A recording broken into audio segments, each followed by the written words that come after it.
এই তিনটা আপনাদের জোড়া ফাতেহা হবে, একটা সূরা হয়ে জোড়া কাত নামাজ হয়ে যাবে, আবার ফাতেহা হবে, সূরা হবে।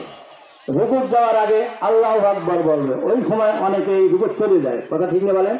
ও আমারও হতে পারে, এটা কিছু মনে নেবেন না। যদি হয়ে যায় নামাজ আবার পড়ব, আল্লাহ ডবল সওয়াব দিবেন। এর অর্থ এই না যে আমি তাহলে আবার ডবল সওয়াব পাবো, তা করবো না। তবে যদি হয়ে যায়, কেউ যদি নামাজ যে কোনো নামাজে ভুল করে আবার সময় মতো পড়তে পারে, ডবল সওয়াব।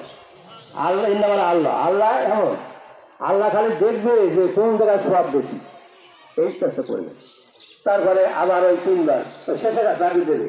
রুকুত যাওয়ার আগে আল্লাহু আকবার, অনেকের জন্য ঠিক আছে, আল্লাহু আকবার, আল্লাহ, এই আল্লাহ হাত বাঁধবো না, ছেড়ে দেবো, ধন্যবাদ, সেবার কিন্তু ছেড়ে দিব দিয়ে যারা থাকবে। তারপরে আবার নামাজ রুকুতে হবে। দেখবেন যে নামাজ প্রায় লোকের হয়ে যাবে, আপনারা পড়াইতে পারবেন, বাড়িতে প্র্যাকটিস করবেন, নামাজ পড়বেন। একজন মুসলমান যদি এই নামাজ না জানে, তাহলে সে কেমন মুসলমান নিজেরাই বলে।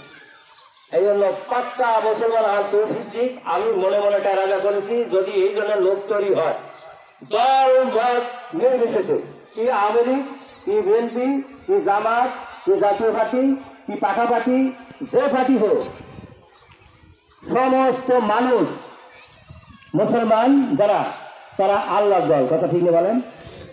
এই জন্য আপনারা এই কথাটা মনে করে